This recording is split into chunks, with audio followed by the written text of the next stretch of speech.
Hello classmates, I will be the one to continue our report that was started by Ate Zoro Babel. So our topic was political considerations. So given naman na-report niya itong unang part ng aming report. And now pupunta tayo doon sa pinaka last na slide na cover niya. So let us teleport. Yun. So, andito na tayo sa representative democracy or sa indirect democracy. So, itong representative democracy na diniscuss niya is meron siyang conflict with my report, which is the Republican. Siya, di ba, is democracy ang kanyang diniscuss. And part nito yung representative democracy. And ako naman, Republican, yung aking didiscuss na type of government. Itong representative democracy and yung Republican is somewhat related silang dalawa. Ang sabi sa Merriam-Webster, pwede daw silang ma-interchange or they are interchange. So, ibig sabihin nun, kahit alin sa dalawang terms na to ang gamitin mo, is either representative democracy or Republican, nagpo-fall sila under sa iisang concept. However, paano mangyayari yon? Nalilito din ba kayo? Kasi, ang representative democracy is pang-democracy siya, while ang Republican is for Republican. Okay. Kung nalilito na kayo, let us dive deeper into the definition of Republican. Republican. At its core, the literal meaning of republic when used to reference a form of government means a country that is governed by elected representatives and by elected leader such as president rather than by a king or queen. So take note, hindi lang elected representatives ang ine-elect ng hindi lang elected representatives ang kinocompose ng isang Republican type of government, kundi kinocompose din ito ng elected leader. So, ibig sabihin, kung sa representative democracy, ang mga citizens ay nagluluklok or nag-e-elect ng legislative positions. Dito naman sa Republican, dalawa ang iniluluklok ng citizens, which is meron for the legislative branch and for the executive branch. So, here are some types of the republics that you might see. Ayan. So, meron tayong tatlong na-identify sa ating module na type of Republican, which is yung crown, yung federal, and then yung parliament. So, ano-ano nga ba yung mga yan? Let us start with the Crowned Republic. Crowned Republic. A constitutional monarchy might be considered a crowned republic. Ano nga ba yung crowned republic or ano nga ba yung constitutional monarchy na yan? So, this is an informal term that has been used to refer to a system of monarchy where the monarch's role may be seen as almost entirely ceremonial and where nearly all of the royal privileges are exercised in such a way that monarch personally has little discretion over executive and constitutional issues, whether legally vested with ultimate executive authority or not. So, alam naman natin yung monarchy, di ba? So, meron palang dalawang type of monarchy, which is yung absolute monarchy talaga, and then itong constitutional monarchy na nakabelong sa republic type of government. So, ano nga bang distinction nila? Pag sinabi nating absolute monarchy, yung king or yung queen is may absolute power siya. Maari siyang gumawa ng sariling batas because monarchs are we know that monarchs have this dictator, parang meron silang pagka-diktator. dictator. While dito sa constitutional monarchy is that limited lang yung kanilang powers because there are citizens that elected legislative branch. Merong nakaupong legislative branch. So, ang king or queen na nakaupo sa constitutional monarchy is hindi pwedeng gumawa ng sarili niyang batas kasi merong tagagawa ng batas. However, pwede siyang mag-approve ng bill or ng law. Yon ang kanyang role. Ang role din ng king or queen dito sa isang constitutional monarchy is that kailangan niyang maging present sa mga Senate hearings. Nagtataka ba kayo kung bakit meron pa rin nag-exist na monarchy or monarch type of government sa modern era? Ako rin nagtataka kung bakit meron pa rin. However, ayon sa pulso ng mga mamamayan kung saan nag-exist ang monarch type of government is that very crucial daw yung kanilang monarch type of republic because their ruler represents their identity, their national identity, and it also represents the stability and unity of their nation. So, ang pinaka-famous na may example ko under this type of republican or under this constitutional monarchy is yung sa England, si Queen Elizabeth. And then, other type of crowned republican is Thailand and Cambodia. So, ayun yung mga examples of constitutional monarchy. Next, punta na tayo sa federal republic. A federal republic is a federation of states with a republican form of government. The best example of a federal government is the U.S. federal system. The U.S., of course, is one of the oldest and most stable representative democracies in the world. So, alam naman siguro natin lahat yung federal. Pero kung meron pang hindi nakakaalam, i-explain ko na lang to in a way na maiintindihan nyo kaagad. So, dito, pwede natin siyang i-relate sa ating Milky Way galaxy. Yung Milky Way galaxy natin, nagre-represent siya ng central government and then yung solar system na nakapaloob dito, kahit isa lang naman yung solar system na na-identified pa lang, which is yung solar system natin. Isipin na lang natin, yung Milky Way galaxy is composed of several solar systems. So, yung several solar systems na yun is representations of state. Ganun na lang.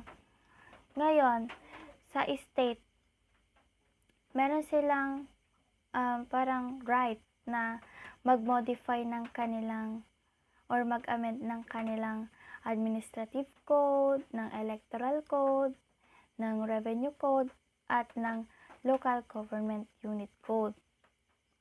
So, hindi pa pakialaman yun ng central government. And then, sa loob ng isang state, kapag naka-generate sila ng income mula sa tax collections, yung 75% nun is doon lang magsisirculate sa loob ng state. And then, yung remaining 25% is ipo-forward nila sa central government.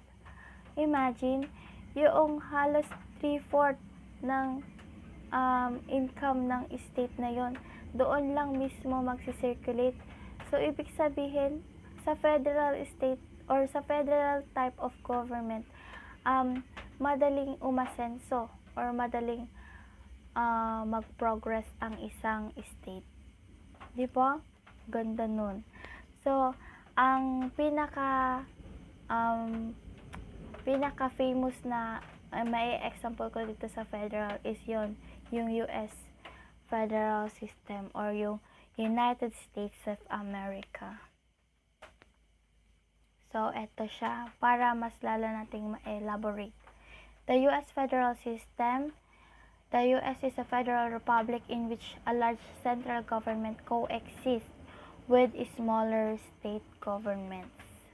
The federal government of the U.S. is set up with three branches: the executive, or the president, the legislative, or the House and Senate, and then the judicial, or the Supreme Court. So, the state and local governments are set up in various ways. Kagaya nga ng sinabi ko kanina, yung state pwede siyang mag-modify ng administrative code, electoral code, and other codes na nag-e-exist doon sa government inside the state. So, ito yung kanyang illustration. Ang federal government, meron siyang central government, tapos pababa, yun yung state government. And then sa kanya-kanyang state, meron tayong mga local government or local government units. So, ang example ko pa doon sa federal type of federal type of government is that yung Germany. Oo, yun. Federal din yun. And then, ang pinakalas natin is the parliamentary type of government under the Republican. So, ano nga ba yung parliamentary? Ngayon mo lang din siguro narinig to. Ako nga na-shock din nung una ko tong nabasa. Kasi wala akong masyadong idea about dito. So, yung parliamentary pala is a type of government that yung citizens nag-elect ng kanilang ipapaupo sa legislative branch. And then, yung mga na-elect na sa legislative branch, sila naman na ang pipili or mag-vote para sa magiging head of the government nila. So, ibig sabihin, yung legislative ang parang nag-e-elect ng executive nila or yung head, pinakamataas na posisyon sa kanilang gobyerno. This is an example, babasahin ko. Great Britain, on the other hand, practices a form of parliamentary democracy, which in many ways is similar to the U.S. However, unlike the U.S., there are just two legislative branches, the House of Commons and the House of Lords. The leader of the British state, also called the Prime Minister, is the state of the nation's majority party. Unlike in the U.S., the Prime Minister is part of the legislative branch instead of its own executive branch. Dito sa parliamentary, nanggagaling ang Prime Minister sa boto ng legislative branch. Kung i-compare daw sa US, which is a parliamentary type of government din naman, parliamentary and federal, yung Prime Minister is inelect or inappoint ng isang president. So, yun ang pinagkaiba nila.